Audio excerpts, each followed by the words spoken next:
I'm Anita and I'm studying a postgrad in functional nutrition. I'm 53 in June and I'm one whole year into my postgrad and I am now doing a behavioural change module. I have set up this YouTube channel to share what I've been making in recipes, ideas, what I'm doing at the gym, etc. And I don't do that many longer videos, so I thought I would share with you today what I eat in a day. So you can see from the screen that I am a bit of a creature of habit and I tend to have the same breakfast nearly every day. Now, some of you may come up on here and say, well, that's not a very good breakfast. It hasn't got a lot of protein in, blah, de, blah, de, blah, de, blah, de, blah. But actually, it has enough protein in, and it's the quality of the food that I am focusing on as I go through my functional nutrition degree, more than the quantity and the calories. So I'm a true believer that you can eat what you want as long as the food is high quality. Now, what do I mean by high quality? So food is the fuel that our body needs to survive. And if we fill it up with hamburgers, fast foods, fried foods, stuff that we can just buy on the hoof, it's not really going to benefit us that much. Now, I am not that far into my postgrad to start lecturing you about what you should be eating and what you shouldn't be eating. This is not about that. This is about me sharing my journey with you. So typically I will have cereal for my breakfast. I'm not going to say that this will fit everybody, but I have Alpen, I have seeds such as pumpkin seeds, I have nuts such as walnuts, I will have my creatine monohydrate, and I do have my collagen peptide. All of this together in a bowl gives me long lasting energy through the breakdown of the carbohydrates that are in there, the fats that are in there, and the protein that are in there. There is also prebiotics because there's a lot of fibre in this cereal, and it just keeps me energized, it keeps me full, and I don't tend to snack on anything throughout the morning. And that's something that I really, find really beneficial. If I have something light for breakfast, I end up looking in the fridge around 11 o'clock and it just doesn't suit me.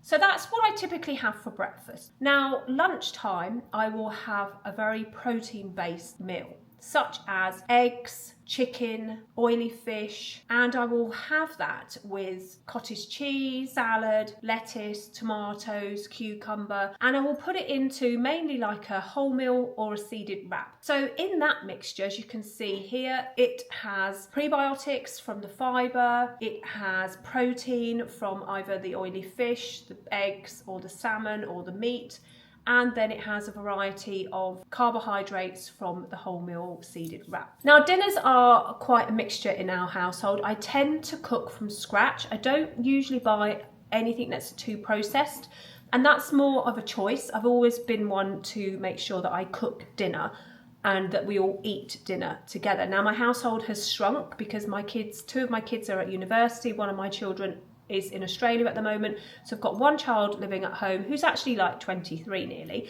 and my husband and I. We tend not to eat a lot of carbs for our evening meals because we just find that we want to focus on the healthy fats and the protein. So as you can see from these examples, there is a variety of meats and lots of vegetables. So this is pretty much what we replicate throughout the week. We will have mainly lots of meat, which has protein and healthy fats. We will get our fibre and our multivitamins mainly from our vegetables. Now, if we do have carbohydrates in the evening, I will usually get them from quinoa or lentils or root vegetables such as parsnips or sweet potato, anything that really has what we would call a complex carb where it breaks down very slowly, but we will usually keep those to a minimum. Now let's talk about snacks. So snacks are something that I do eat throughout the day, and I will normally snack on nuts or seeds. So you can see here that I've got walnuts, pumpkin seeds, sometimes I'll have Brazil nuts, and I'll sometimes go for a quick snack pack, which is my KP dry roasted nuts. Now, all of those actually focus on the higher fat, lower carb type of nut or seed. So that's what I'll snack on. And then for my gut health, which I really like to focus on, I will always have some form of kefir yogurt in a day. So kefir yogurt has live bacteria and tends to have between 10 and 13 different strains of bacteria in it. And this really helps to balance my gut biome and also encourages the mobility of the gut, because I will always mix in chia seeds, pumpkin seeds, walnuts into my kefir yogurt. And if I haven't had my 3 milligrams of creatine monohydrate during my breakfast, then I will put that into my kefir yogurt as well. If I want to add a little bit more protein, I will add a scoop of my collagen peptide in there as well. But you can also add any protein scoops from any protein supplements that you might want to buy. If I'm working out, I will have a clear whey protein from My Protein, and I will put that into like a litre bottle of water, and that will ensure that I get that extra protein whilst I'm working out.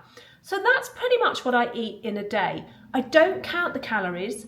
I do tend to eat high quality, dense foods that will ensure that I'm full up and it feeds my body with all of the vitamins, minerals, macronutrients and nutrients that my body needs. So I hope that was useful for you as a sort of insight into what I eat during the day. I am an active woman. I do go to the gym at least 3 times a week, and I'm out on my bike at least twice a week. So all in all, I'm exercising around 5 times a week, where I'm purposely going to somewhere to exercise, and the other times I'm just running around the house or I'm walking the dog. And I do tend to sleep a lot. I focus on getting a lot of sleep. So I usually go to bed about 9:30, 10 o'clock, and I rarely set my alarm to go off before 8 o'clock, so that I try to get sleep. I don't sleep that well during the night sometimes because I'm a really light sleeper. So if I hear the heating come on, or if the dog starts barking or whimpering, or I hear a noise, I am awake quite easily. So I tend to try and get some downtime early, so that if I am awake during the night, I've still got enough time in bed to get a little bit of sleep, which is what I really, really need and I really benefit from. So if you found this useful, if you'd like to learn more about what I'm learning as a mature student studying functional nutrition, and if you like to just sort of come along for the journey, I will not only talk to you about food, I will talk to you about things going on in my life. We're traveling very soon to Singapore and Malaysia, so I'll be sharing what I'm eating on that trip, and also some of the savings that I've made with our flights, and also if I'm out and about shopping, some of the things that I'll pick up and show you what's the best thing to eat and what's to avoid. So don't forget, if you've enjoyed this, to smash that subscribe button, give it a like, and of course follow me along here on my Nutrition Uncovered channel. See you soon.